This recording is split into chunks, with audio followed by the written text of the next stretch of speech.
everybody out there listening in. This is Cindy Allen. I'm the editor-in-chief of Interior Design, and we want to welcome you to our first ever Health and Wellness webinar, a definitive conversation on the future of health and wellness design.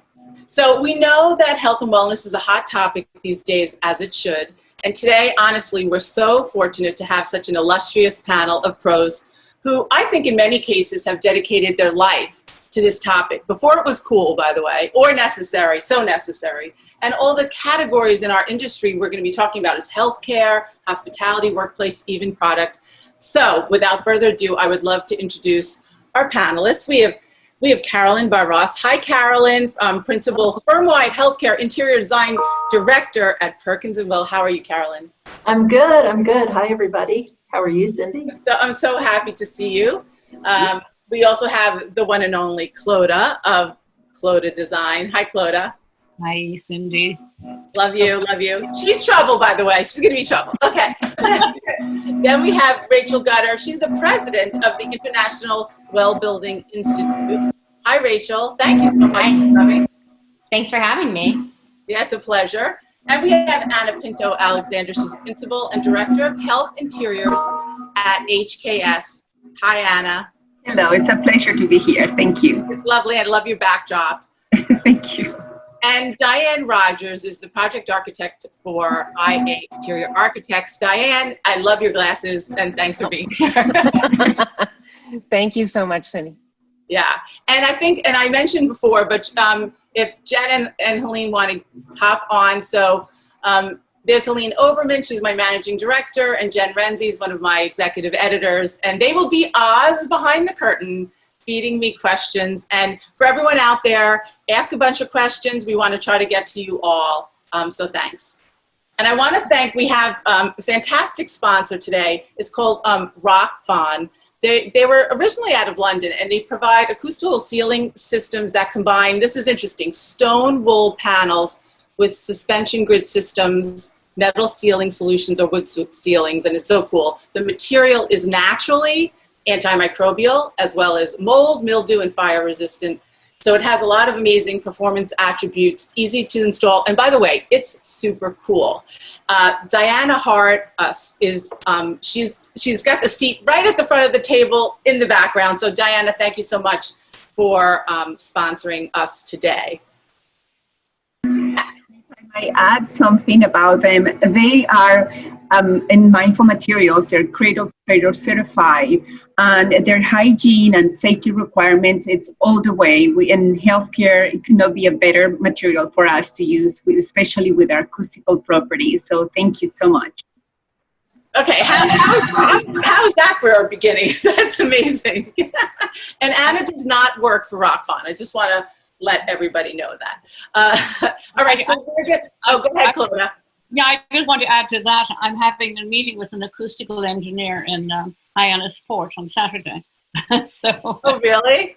Yes, we're studying the acoustics of, it's a private home, but it's very complicated because it's built in 18, what's it, you know? So yeah, amazing. It's transparent, you know.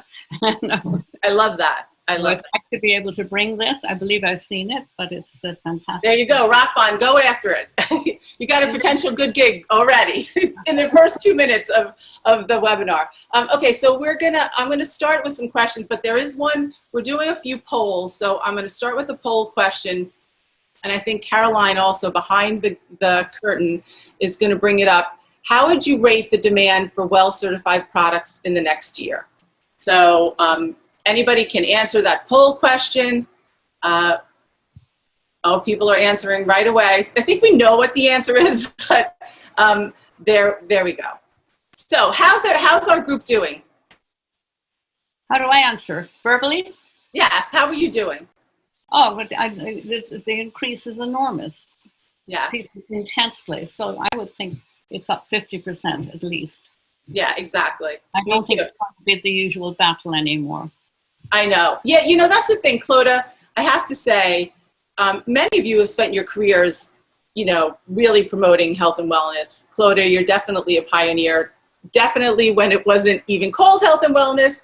But I really want to sincerely sincerely thank you for that. And also, it must be so interesting these days. I know you have clients who gather around you and believe in what you're doing, but now clients need it. It's a different thing to kind of understand it. So what has the conversation been like? The conversation has been like this. I say to them, guys, if you look at my t-shirt, what's written on it? It takes a virus for you to wake up the fact. It takes a virus. No, white on black. No, for you guys to wake up to your personal health, to the health of your children, the health of your colleagues, your staff, and stuff like that. It takes a virus. Yes, it really does. It really does. People are scurrying around looking for direction and researching and lots of contradictory research and so on and so forth. But the fact is we have to do something. They're all aware of it now. And that's international. It's not just one country. So right. And how are you? Oh, yes. Rachel, go ahead. I was just going to say there's another meme that's floating around out there that says climate change should have hired COVID's publicists. You know, I think it's so interesting that this experience that focuses on our own personal health and well-being could so wake us up to the larger context of the sustainability conversation and the imperative, because we're all like viscerally experiencing the fragility of this planet and our relationship to it. And so, you know, I think it's meant to be tongue in cheek a little bit, but in a way it's a really serious conversation that like in this moment, we can shift our attention to a more sustainable framework because suddenly it's penetrated our own life, you know, our own lives and our own lifestyle. Absolutely. And, you know, a question that comes up over and over again, Diane, maybe you can start this one off, is have there been projects that you all are working on that you've been able to immediately kind of pivot and add more healthy and wealthy attributes to it? I was just on a call with SOM and they were doing a tower in China and they literally like added terraces to the building, and it's going to be extraordinary. So right. What have you been experiencing? We have noticed that because it's giving us this golden opportunity to question all these assumptions that had been made up and to the point where we started experiencing these, as everyone says over and over, unprecedented times.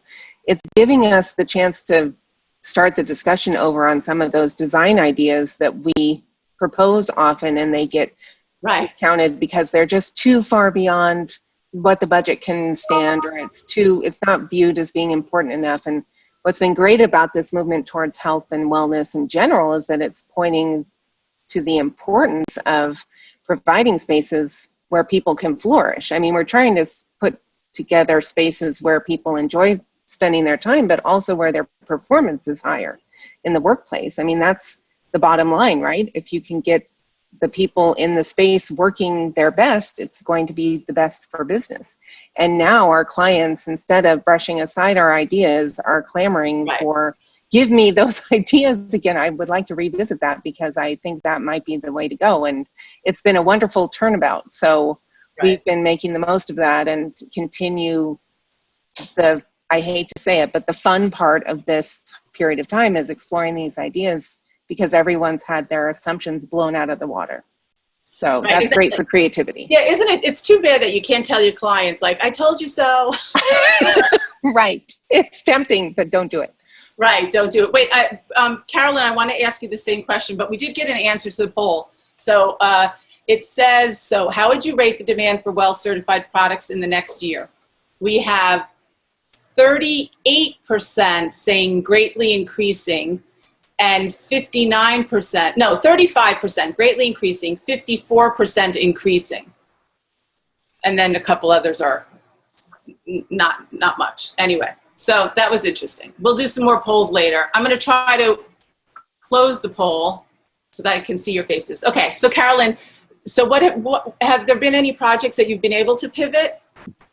Well, we do have some on the boards, but what's most interesting to me recently is one that we actually did squeeze in a little terrace for the staff in the leftover space. And as part of ongoing conversations with the client, I learned from the attending in the pediatric intensive care unit that actually all of the nurses make sure that they get out to the terrace for their lunches and and are able to enjoy just the outdoor space.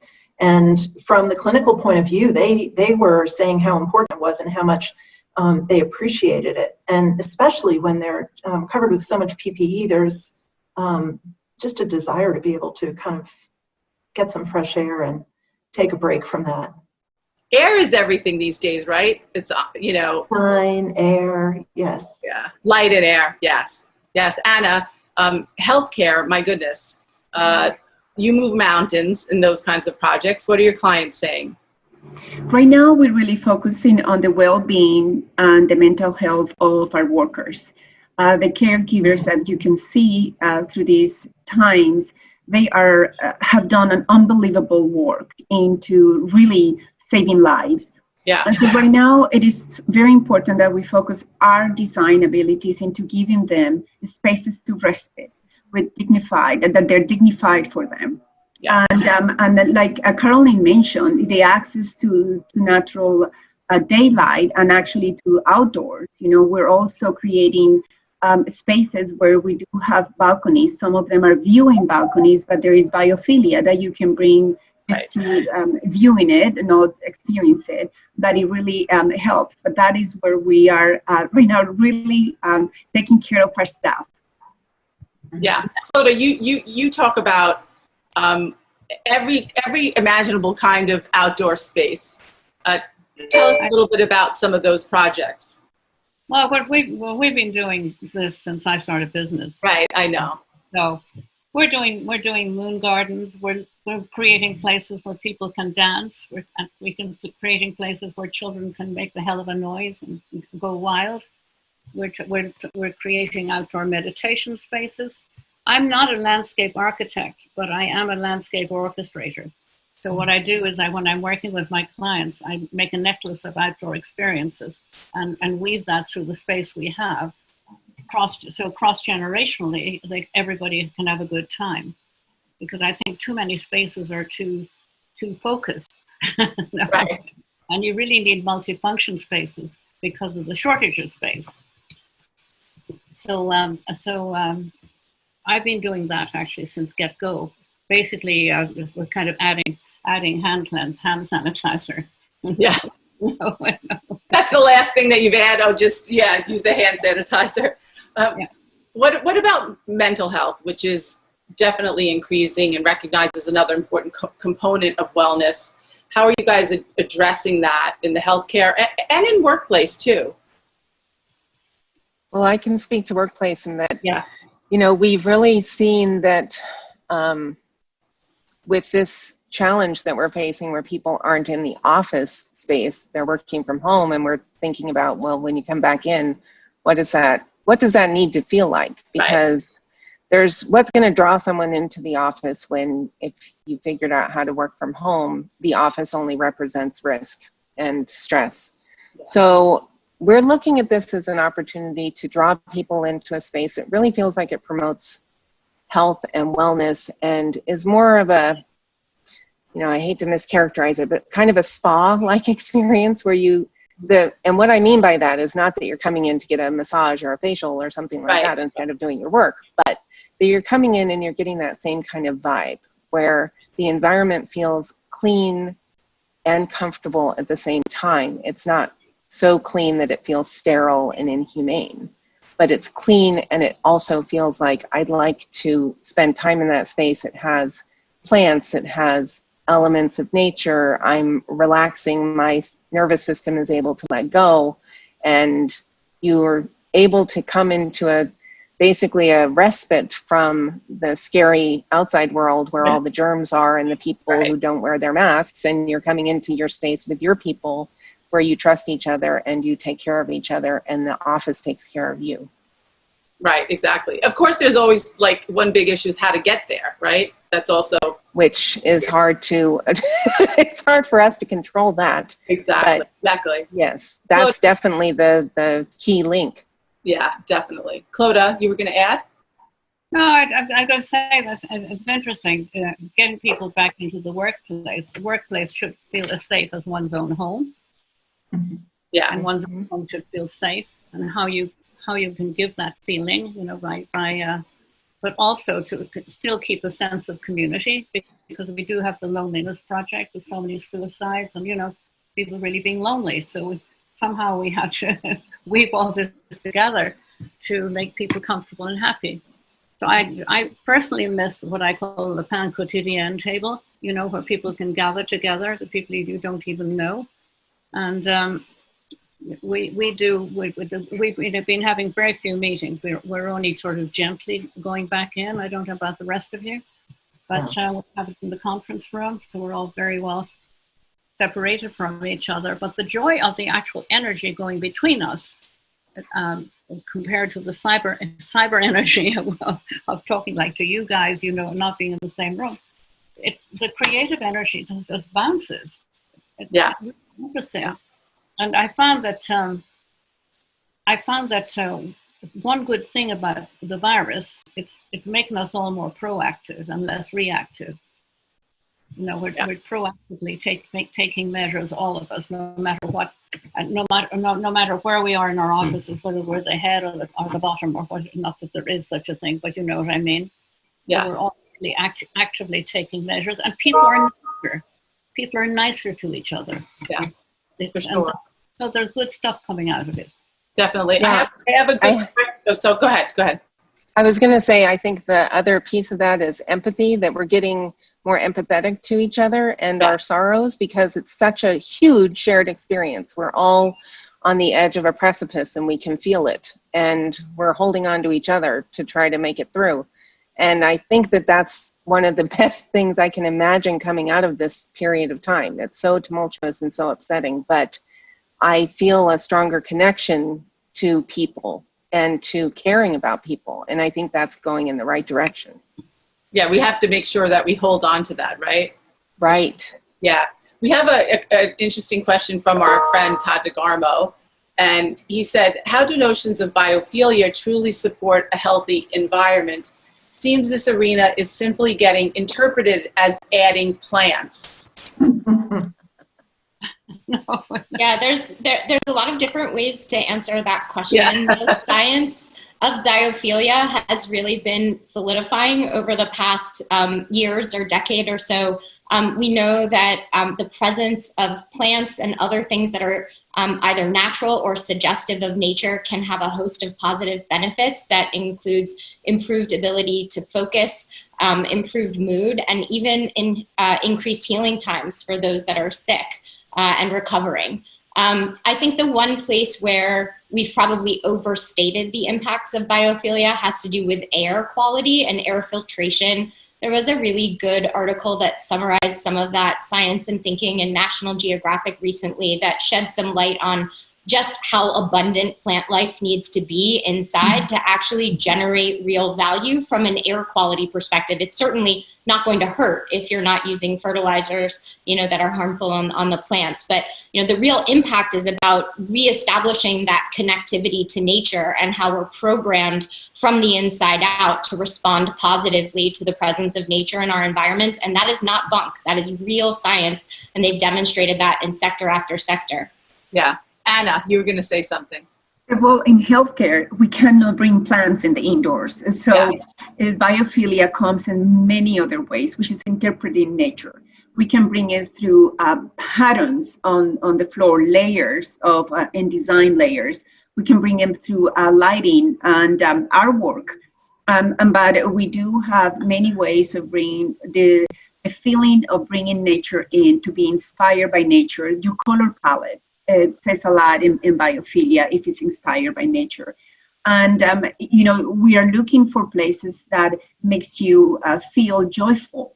And that because when you have joy and you have positive energy and you feel it outwards, you become with positive energy inwards. So the built environment in a healthcare environment is very important in the way then where we interpret nature into the built environment. With biophilia. Right. And also, let's not forget how important just pure air is. And somebody was asking about any specific air purification systems are you guys using? We're getting UV air purification put in all our air conditioning and heating. Anybody else? UV can be helpful, not for killing COVID. So it's nice when it's combined with HEPA filtration. What we see is a lot of organizations and residences that are upgrading the level of HEPA filtration within their system, combining that with increased levels of airflow and ventilation. And then UV is a terrific treatment, for instance, within the HVAC system for being able to address things like moisture on the coils, because we know that things like mold can really exacerbate respiratory health issues. So you actually combine both. Yeah. We do the UV and you do the HEPA filters. UVC, yeah. So we're talking about flying and grounding the airplanes, right? No. Yeah. This thing's going. No. I had an amazing chat with a wonderful engineer at ARUP, and he really schooled me on the whole thing, which was very, very interesting, because so many things that I think in general today we accept and or take for granted, like for instance that our offices are usually too cold. Well, they're usually too cold, or in areas they're too hot because the circulation or the filtration isn't any good. And to hear about how about making it a little warmer but having fans, or how about opening a window, like things that we accepted that we didn't have to do, and now we can find better ways to do it. But certainly air is a huge topic. There was somebody wrote, hang on, there's a lot of really good questions here. Kent Railing, thank you for this. I've heard that Virginia is the first state to legislate safe return to the office. I'm not sure what that means. Are you aware of any other states or municipalities who have established codes or standards? Rachel, maybe you know something about this related to the pandemic. And what are your thoughts or insights on future codes? That's really important. Well, let's start with the national leadership, or the lack thereof. I'm sure that many of you are aware that this week the CDC published finally the admission that airborne transmission is the most common form of transmission for COVID, and then immediately withdrew their statement and pulled back the document. This goes back to the CDC saying that they are being muzzled by the current administration. There are hundreds of architects and design practitioners who have signed on to a petition that you too can sign on to, calling for the CDC, the WHO, to be face forward about what the science has to say. The vast majority of states are looking for that leadership at the federal government because they lack the resources and the access to medical practitioners and scientists that are necessary to really understand what those practices should be for different space types. So we've spent hours upon hours scouring the CDC guidance for schools, for restaurants, and so forth, and they fall very short of giving a roadmap for what constitutes a safe return. I've not yet heard of states that are legislating safe returns, but there are many states that have different programs that are trying to facilitate those safer returns and going deeper on guidelines. But it's very difficult to legislate that without leadership and honesty from the federal government. That's the truth of it. I completely agree. Clodagh, you were going to add? Yeah, I wanted to know everybody's opinion about water. Does anyone? It's good to drink. COVID. It's good to drink. The biggest issue with water and as it relates to COVID, is stagnant water in a building. So the most important thing is to do a flush out as those buildings are getting back up to occupancy, because that can lead to a host of other compounding issues. When the water has been sitting stagnant and then aerosolizes, or is coming across in a vapor when you turn the water systems back on. Other than that, there's no risk to water itself. There's been some discussion about what the risks are related to bathrooms, toilets when you're flushing the toilet, and things like that. So there are definitely some concerns there, but it's not a concern that COVID is in the water. It's more like it's a concern with COVID is in the matter that's coming out of an infected person's body. Carolyn, you were going to add something. Oh, I was totally agreeing about the flushing the building out and being sure that our restrooms are safe, and I do think there's some opportunity there. Yeah, there's a question here. What do you think is the difference percentage-wise between commercial and residential as to availability of eco-friendly and sustainable products? Clodagh, I know you've been doing residential for years and always using commercial products. I think there's so many inert products that you can use for both. It's I seamlessly allow them to interact. The one thing is it has to be low maintenance, because there's no point using a terrifically environmentally sound material if it's not going to last. Yeah. And the beginning of the movement 1,000 years ago, when I was part of the beginning of it, a lot of the materials just did not last. Right. Now somehow it's being combined and it's working better. Yeah, Anna, you know, antimicrobial is probably like, it's a hot word today, but you've been, your whole career, you've been using materials that you've been able to clean. So what's your, what are you thinking about? Right now, we're just looking for a lot of things that they are very cleanable, and the solvents that they're using in these materials, we are really washing them, because especially when I hear commercial buildings saying, we're cleaning this in hospital standards, I immediately am concerned about it, because the materials are not, they're not made to withhold the cleaning of the solvents, the hardness of the solvents that happens in the healthcare environment. So they will destroy them. In the healthcare environment, when we specified everything is very resilient, and as well as for infection prevention. We've known about infections. We've dealt with this all of our careers, infection prevention, and it's in the materiality and in details, how we handle it. So non-porous materials. So we, in the healthcare environment, we are fortunate enough to have that. But what we're seeing is this, the solvents are increasing the amount of chemicals to clean and to kill infection. And regarding antibacterials, they're really bad for you. And an antibacterial, when a material says they have antibacterials, is to protect the material from getting a mold, not to protect humans. So we actually avoid anything that comes to our sector and that says that is antibacterials. It's immediately rejected. What's the proper terminology, or what kind of materials do you deem the right? There will be more bacteriostatics, that they're bacteriostatics, that they just don't, a bacteria doesn't grow or stays on them, the pathogens, and they stop the chain of contagions. That's the materials, which is non-porous materials, that they're just, nothing will penetrate. Solid surface is a one, or porcelain, it's great. There's a lot of materials that now they have created out there, even fabrics, that they are really sustainable to have any bacteria grow or virus grow. So, okay. So, I guess pathogen, no? Yeah. Mm-hmm. Yeah, but our clients asking, because we are hearing the word antimicrobial. So what should the word be? I want to do this as a poll too, because your clients are asking, how do I keep things clean, right? Well, Carolyn.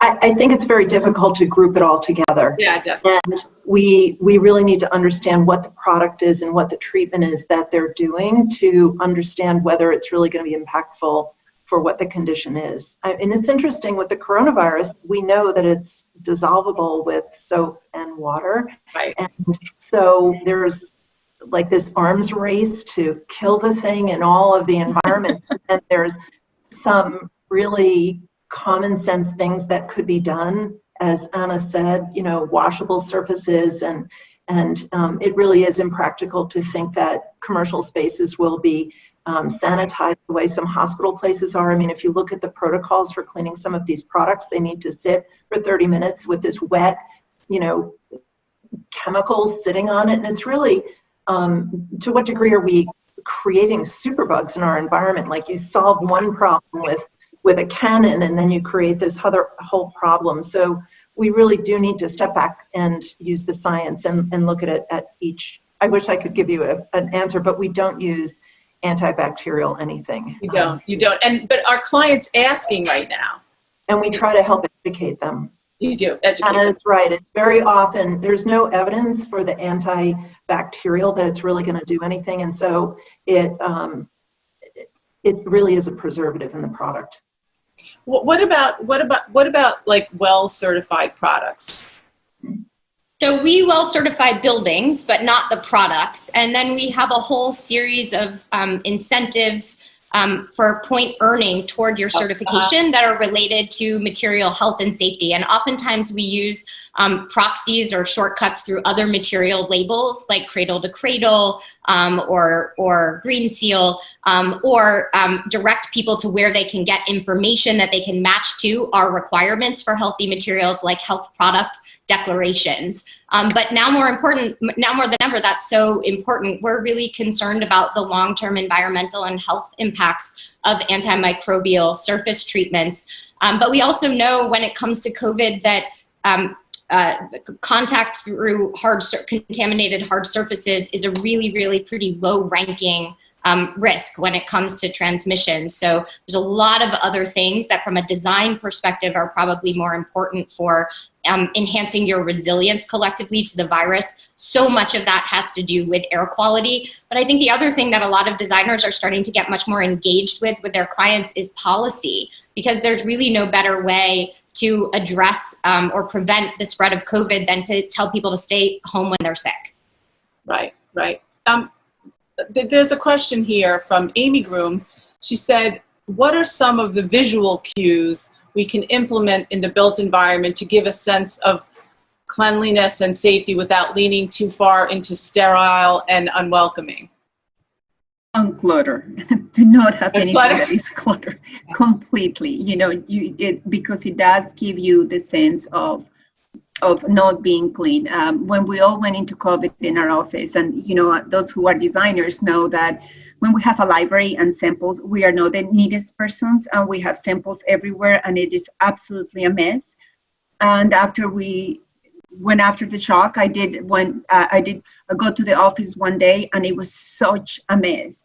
I was appalled. It's like, this is dirty, and it wasn't.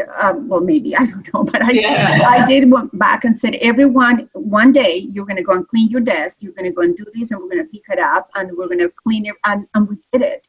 And now it feels, when we go there, it feels really good. It feels clean. So my first thing is unclutter. It could be clean, but if it's messy, it feels dirty. Yeah, yeah. Do you also think that, because Jen went to the office, so our office is still closed, and she sent me a picture, and besides making me a little melancholy, it was very clean because no one was there. And do you think that we have been overstuffed into the offices that is making it more cluttered and is making it unhealthy? I would agree with that 100%. I feel like things had been going down this road of more, shoehorn it all in. Right. And we lost some of the gracious proportions that we used to design to before we started getting pushed towards this extreme. I second the statement around clutter being psychologically very unnerving. If you're talking about feeling that the space is clean and taken care of, clutter necessarily means that there's a lot of things in the way of, say, wiping down a surface. So I think we're seeing a lot more interest in free address in the office, and clients potentially adopting clean desk policies where they're saying, okay, you're going to have space to work when you do come in, but it needs to be cleanable. And so that means that we're going to make sure things aren't left out, and that we're potentially, our new policy is going to be having someone come in every night or every week and do a deep clean. So you're not going to be personalizing space in such a way that it makes it difficult to clean. You can find other ways to personalize space because that's something that makes people feel good about the space that they're working in, but it won't be what we've kind of grown to expect of an office space, especially creative spaces, when you have a lot of, you know, creative clutter, which is something that you don't want to shy away from. That means that people are feeling engaged and they're active and they're doing their work. But there's a limit. Right, and in a way, the thing that I keep hearing over and over is the people need to be together in the office for that kind of space, that creative mind space where they want to collaborate, look at materials, like Right. do that creative, you know, as you Right. describe it. So you don't want to lose that. Clodagh, you were gonna say something? No, I just going to say that I think stagnation is makes people ill. You know, when I always say that if it's not a ground up project I'm working on, I want to look in every closet. I want to look in every kitchen cabinet. I want to look in every medicine cabinet. And if I see failed stuff in there that's out of date and rusting and so on and so forth, you can actually see it in the person's personality. Yes. There's a great book, Clearing Your Clutter with Feng Shui by Carolyn, which I send to my clients religiously. And they understand it. Because you say to them, can I go home and look in your closet? And they say, oh, in a couple of days, So, and it's the same with offices. And we, in the design office, it's like a tsunami of samples and stuff like that. And we are stopping the waves. What's the name of the book again? Clearing Clutter? What is it? Clearing Your Clutter with Feng Shui by Karen Kingston. It's an everyone get it out there. Yeah, that's. So let's also talk about, because we mentioned it up in the beginning, but the definition of wellness has expanded to encompass a broader range of products. We're talking about acoustics and circadian lighting. We're hearing about it all the time now. Carolyn, how is that affecting the practice?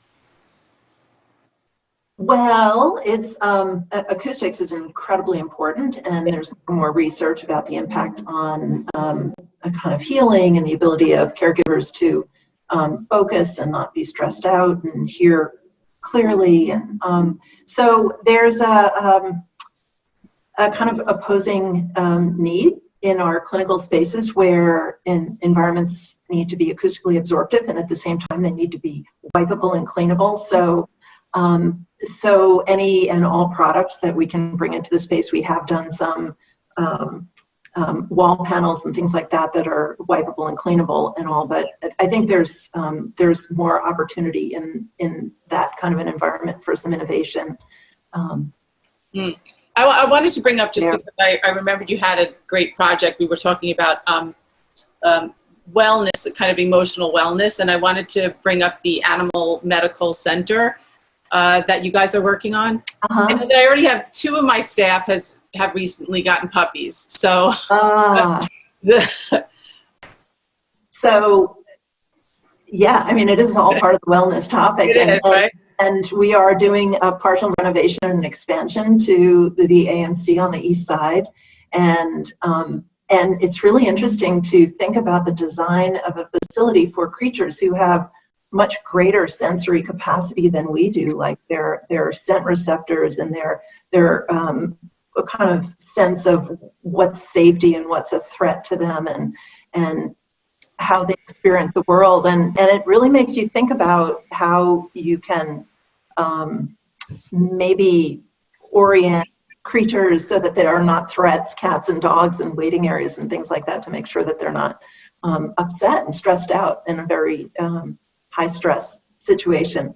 But it's so important too for our well-being to make sure that our companions are also well. So that's for sure. Clodagh is like this the whole time. She's like, I want to say something. Go ahead, Clodagh. The floor is yours. That I love, put the hospitality back into hospitals. Yes. So it's not just the animals who are scared to death. It's the kids, it's the people, the dying people, the really ill people, and so on. It really has to be dealt with in a very kind and humane way. Yeah. Yeah, for sure. Clodagh, I do want to ask, so everyone think about like something in a project. So I know that the Six Senses, are you that amazing Portugal project, you are continuing on that project, and just based on everything that's going on, what are you adding to it? Well, we're really not adding anything that's provoked by the project, because we're actually renovating the villas, making them into family suites. But we have been trying to get and did small gardens to attach to new suites before COVID. Because people, if they're in a beautiful place, they want to get out of doors and be private, and they're out of doors. So we've created these little outdoor love nests with plunge tubs in them. Very nice. And you call them healing gardens too, right?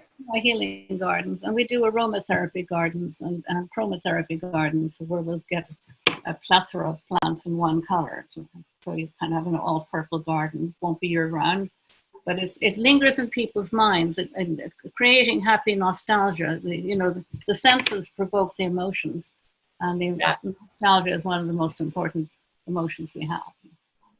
Yeah, definitely. And you also, just on the other side, because you do both, right? So hospitality, but like there's a loft you're working on right now to create wellness space for the client. Yeah, we just did a medical marijuana place where a lot of people are quite ill and in pain that come in. So with a huge living wall, and we've used the full spectrum of colors, because in feng shui people are more comfortable if all the colors in the chakras are represented in the job. So I know people are going to be coming in who are sick, are miserable, and I want them to go out feeling happy. I mean, it's the best thing we can do. One of you, I can't remember which of you, said that people feel good in this space. We're always talk about looks, and we don't talk about feelings. I think the only thing that's interesting for designers is to find out how people feel in their space. That's for sure. Anna, you must experience that a lot, being in healthcare, and just how far it's come too. I mean, healthcare, when you were speaking about all the senses, how we reach all the senses, we do, ideally is between the combination of natural lighting and artificial lighting that we reach a very good medium. And as you know, lighting is probably the most important element in the interior built environment, to give you a sense of respite or relaxation or excitement. It is through lighting. The only sense that has been difficult for us to handle is the sense of smell, the olfactory sense. It is such a sense that, because sometimes our hospitals do have a sense, and usually is the cleaning solvent, which is not very friendly. And it is not like I do love when I enter a beautiful resort hotel, that is the first thing is the sense of smell. It can transport you to another things. And the sense of smell is the one that it reaches the closest to your memory. You smell somebody's perfume, and then who it's instantly, or it's just really, and then it's the one that we use the least. And so that's in the health environment, that's probably the sense that we tried maybe some essential oils, but then we have to be very careful because we already have people with immune compromised systems in our facilities, or maybe allergic to something, and you never know what is going to be. Yeah. So at all. So that's probably one of the things that I wish we can do more in the experiment in our healthcare environments, but we do try to reach all of the senses in the moment you walk into the space, just to have a sense of place. By the way, don't you think it's interesting that people who, or I've heard, people who have had COVID, that they're not able to sense of smell, right? Or taste. Or taste. Yeah, or taste. Yeah. It's so. Yeah. Weirdly, I already don't have a sense of smell or taste, and so that wouldn't be a symptom for me. But it has come up as we talk more about multisensory design. And as you said, we tend to be, more focused on the visual of design and not the overall sense of and experience of it, how it makes you feel. And when visual and light is so important to our well-being, acoustics is the top complaint in the office environment because it's difficult to find an acoustic solution that makes people feel both engaged and able to focus. But smell and taste, those are never one of the things we aim for because they tend to be something we just try to eradicate. Like, don't put somebody near the kitchen because they're going to smell the popcorn burnt, or and the other thing is touch. That obviously touch is all about the materiality of things, but what's been interesting to me is learning more about our experience of touch, even if you're not physically touching something, just by looking at it or sometimes hearing it, you get a sense of what it would be to touch it, and you get some of the same reactions in your mind and body based on that, which is so fascinating to me, that we're that sensitive to our sensory input. And that virtual touch is now a thing that our experiential graphic design department is looking into, because virtual touch can be accomplished with our graphics installations in our projects. And that's something I had never thought of before, virtual touch. Fascinating. But one thing that you one thing you had mentioned earlier in notes, Diane, which is part of what everyone's saying, and just in terms of how do you feel in a space? Well, let's not forget how we feel being together, because that is like such a huge issue. And being confined is something that affects everything in our nature, right? And our mental health, our physical health, everything. So we're all craving that, right? Absolutely.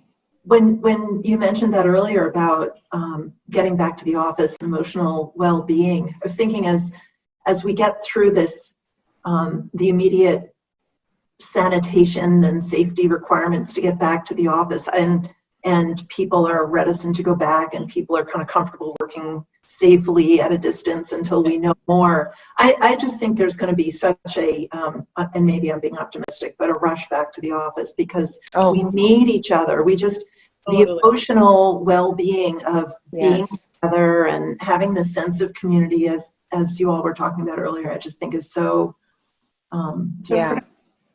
Someone said energy. Awareness. Yeah. Do you guys know, it's so funny because on the one hand, so for those of us who always are, feel so responsible, if you're not traveling, that you're always there with your staff, you're always working with them.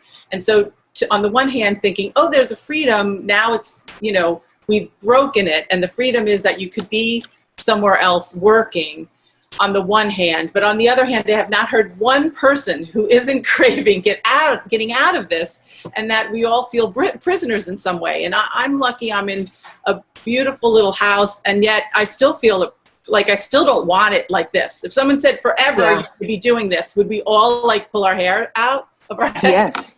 I think all these conversations about is the office going away entirely are totally overblown and fear driven. Our largest presence is in China. We've got a 20+ team out there, and they've been kind of living this experience in fast forward. They were on lockdown for 2 months before we were, but now they're out of lockdown because they've really been able to contain it across China. And so they're back to handshakes, hugs, sharing pens for ceremonial signings, sharing hors d'oeuvres on plates. There's just this craving, I think, that we all have to be together, and even a virus won't hold us back from that when the time is right.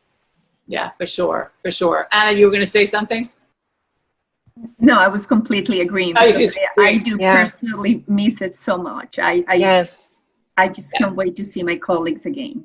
I know. I mean, we're so, and again, it's sort of like a yin yang. We're so lucky that in a way, we're talking to people maybe that we typically wouldn't have, or you'd see them at an event, but now you're getting on a Zoom and being able to connect in a personal way that you couldn't before. But on the other hand, we're so Zoom fatigued and all those things. Okay, wait, I want to get to a question on telehealth. And are designers incorporating telehealth portals into design? And are they designing backdrops? Do you see this as a path? Is it affecting design, and are clients seeing it as a way to the future so doctors' offices can be smaller, etc.? Well, I think telehealth is here to stay. Yeah. The jury is still out, but it has have an increase of 80% since we started with COVID. And but the spaces are not going to get smaller. They're going to be a little different because acoustical and privacy is still very important.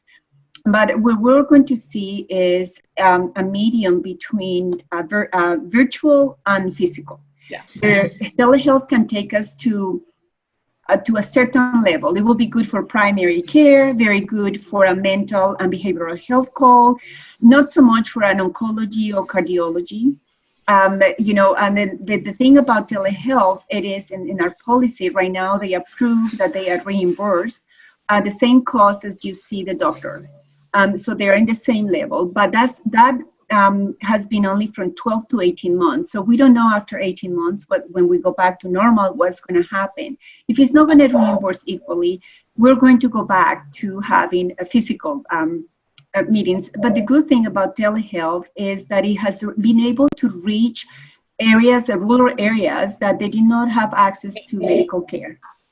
So, there's always a good and bad with things, but when it comes to the space, it's not getting smaller, and we will see a merger between both of them, virtual and physical. Yeah. Yeah. What, Carolyn? What were you going to say? It does take a virus to rethink how we're going to be doing this. I think, again, there's going to be telehealth. We do advise our clients on some telehealth spaces. But I think the new normal will be the new normal. There'll be just more freedom again with our providers being able to communicate with us remotely and through telehealth, and also with more wearable devices so that there's more diagnostics. I mean, I just went through something like that where I wore something for 10 days and mailed it back and then had a visit with, you know, all virtual. It was amazing. And I think that will just become, we're kind of past the barriers to, oh, it can't be done. So we just have to figure out how to make it better. I think oh, go ahead, Clodagh. I just going to say, I think we have to design some user-friendly devices that have a sense of humor that we can put on ourselves, because it's all so serious. That's so true, Clodagh. Clodagh always has a good time. That's for sure. Listen, I want to get back to product a little bit, because I know you guys like completely cream the antimicrobial thing, fantastic. But what products do you think we need that you're not seeing in the marketplace? I feel like one thing that there is hand sanitizers everywhere. I just haven't found an attractive one. Okay. Although I was watching a video the other day from Scott, which I always think Scott is just fantastic. And I did see a lovely hand sanitizer like from Purell. And I thought, I wonder if we can find that for our projects, and the PPE where we put all of the things, they're just so unattractive. I keep telling my designers, let's get into product design and design something that is attractive. Just because it's practical, it doesn't have to be ugly. So that's probably what I'm craving the more, just to see something attractive. I love that, and I agree. And I also agreed about SCAD because they're amazing. Clodagh, you were going to say something.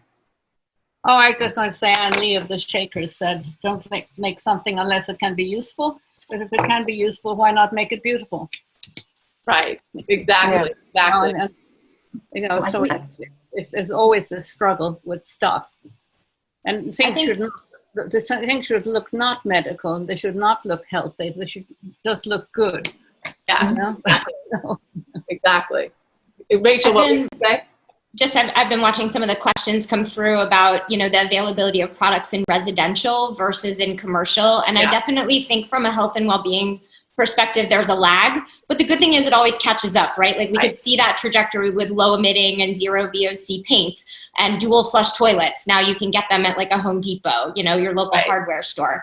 But I think the availability in residential of circadian light still has a long way to go. It's still a pricey solution, even in commercial spaces. I think that standalone air filtration and other solutions for air quality that reduce the need to actually go in and hack the entire HVAC system, which most people just simply can't afford or don't have the luxury of time to implement right now in terms of COVID reactions. These are all places where we could see a lot of really good growth into the future where health and well-being is concerned. The place where you've seen a huge explosion pre-COVID and now even more during is around active furnishings, you know, ergonomic furnishings, stand desks, balance boards, treadmill desks, and so forth. And that is extra critical in this moment because most of us are much more sedentary than we were before the pandemic.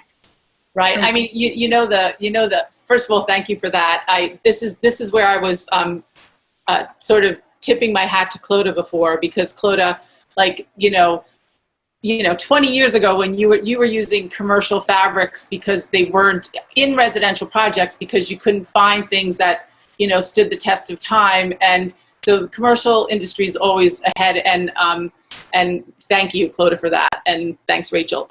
One thing that's so interesting in the conversations I'm having with the plumbing fixtures companies is that the other word that we're hearing all the time is hygiene, right? And so let's say the Kohlers of the world, they've always had, their DNA is hygiene, but we never had to talk about it, right? We never had to talk. We had to always talk about design and design and function, but my goodness, what they've had to go through that they never were able to like talk about it because no one wanted to hear that word. I know it's interesting to me that the toilet paperless, the toilets that kind of wash Yeah. you and dry your hair, as it Yeah. were, are not in every project. Right. We try to put them in everywhere. Look at the amount of paper they save. Right, touchless. And I think they're going, those were luxury products, and now I think they're going to be looking at them to be something that is useful for everybody. And, that's the thing, you think there are a lot of things that our industry was on a really good path, getting not everything right, but getting a lot of things right. Like we were doing, more open spaces. We were trying, as Clodagh, your project, you're like, well, that was before the pandemic. Like there's a lot of projects that, I've been publishing that are like, that was not a response to the pandemic. That was before the pandemic. So now it's now, again, like I think you all have said, that clients are going to understand your more, it's not even extreme thinking, you're more future thinking where they couldn't in the past. Right. Yeah. Yeah. Okay, wait, there was a poll. I want to give you guys the results. So what category of products are you most in need of new solutions to boost wellness? Okay, so they did it while I was asking you. And the answer was 29% said lighting, 23% acoustic products. That's good. Rockfon, you listening out there, Diana? 18% surface materials, 9% fabrics, 11% furniture, and 11% other. Someone can tell us what the other is, but so I thought that was interesting. All right, you guys, we only have a few more minutes, so I want to give you each the floor if there's something that you were really wanting to share, whether it was a project or a thought, before we kind of get cut off. So Anna, let's start with you. So in healthcare, your whole career, now everyone wants to talk about what you've been talking about your whole career. How has that been? Well, and the lovely thing is how we can influence the other practices as well. Yes. And because this is where in our DNA, where we have, and now we have the knowledge, and we can bring it into hospitality and bring it into commercial interiors, into aviation, because that's where we do. So I feel an opportunity of growing and learning and cross collaborating across practices, because we have such an strong health background. So I think everything is going to be okay. I really do. I think we're just in a period of our lives and in humanity. But if we look upon 5 years from now, we will be in such a better place. Yeah. No. And as you say, like it also brings about a different kind of collaboration that sometimes we see within certain markets, but now it's really opened up, so everyone needs to collaborate. That's for sure. So I want to thank you, Anna, for everything you've done in the healthcare industry. Seriously, she won a HIP award this year for healthcare, so we love Anna. So we didn't get to hug in person, so that's why I'm so particularly happy to see your beautiful, beautiful face. Okay, Rachel. You've been giving us a lot of amazing tips, and I thank you for that too. What's something you want to tell everybody before we go? Oh.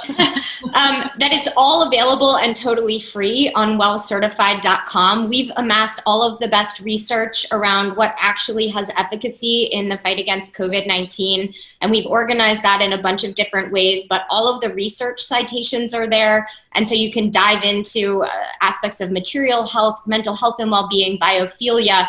These things were well pre-COVID, and then we've done a deep scan to understand what's needed post-COVID. It'll link you to all of the research directly. So, we certify every type of building except for single family homes. But even if single family homes are your focus, we've pointed you in the right direction around the strategies, the solutions, and the science. So wellcertified.com, everything we put out there is in the public domain relative to the standard. And we just launched the new version of Well last week. So check it out. Thank you so much. That's amazing, actually, for the panelists, but for everybody out there. So check out the site. Is it IWBI? Or it says, no, at Well. I know. We wish that those simple ones were available. It's wellcertified.com. Wellcertified.com. So check it out. Rachel is a wealth of information, and so are they, which is fantastic. Okay, Diane. I would just say quickly that far from the office being dead, we're understanding more that workplace is super important, and it's all about bringing people together and helping them communicate with each other, because that's what That's really what we have. We have each other, and that's Right. the focus. That's all. That's like everything, right? That is everything. And certainly, you know what I say in some ways, like this has sort of equalized the generations, because the older, more senior designers that should be mentoring the young folk had to become more tech savvy just because we've had to. And the younger folks really crave having that collaboration. So those are all positives. And as you say, it's about being together. Fantastic. Yeah. Carolyn, what could you add? Well, I just think this is an opportunity for all of us to rethink so many things and to collaborate together. I think it's an opportunity for us to collaborate much earlier with our engineering partners and to see how that might influence the health of our environment. And I just want to put in a plug for New York City. I think we really have to work for how to make cities safe to live in and for all people in cities to thrive. And I think across all market sectors, including kind of any kind of assisted living or dormitories, education, spas, which I can't wait to go back to, but all of these, how can we all work together to make it safe and vibrant again, so people aren't leaving. Yeah. Absolutely. And yes, we love and miss New York terribly. I'm just closing our New York issue actually today. Oh, wow. So there's a lot of love around New York right now. Okay, Clodagh, give us one final yummy Clodaghness. Well, the two things that we're focusing on right now is sleep. And the fact that people are losing so much sleep and not sleeping well. And also on play. I mean, not just children's play, but adult play, how you can make that happen. And we're also focusing where we can on cross-generational living. Back to the Italian village where the granny, and I'm a granny, babysits the child.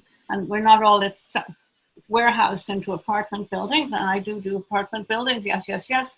But just somehow the generations touch each other more closely. And the wisdom of the old, as you say, that, you know, I'm homeschooling in IT actually. No, but it's true. But it's true. Yeah, well, I certainly learned a lot from my husband, my amazing husband, who is from Italy, from Trieste. And so, as you say, the generations, they all love and respect and take care of one another. And so I definitely see that too. I do want to share with you, there's one of our giant design firm friends from ZGF. They just finished this amazing building, the Lundquist Institute. So it's a lab over on the West Coast. And in this conversation we were having, it really put everything together because they finished this building and they are actually working on vaccines right now for COVID. So when you think about, can a healthy building actually help bring about change? God, wouldn't that be the best testimonial ever if those scientists in their beautiful new building found a way to help combat? Wouldn't be amazing, right? Amen. Yeah, amen to that. Amen to design. Listen, guys, you are amazing. Carolyn BaRoss, Clodagh, Anna Pinto-Alexander, Rachel Gutter, Diane Rogers, and I do want to thank Rock Fund. Diana, thank you for your background there for sponsoring.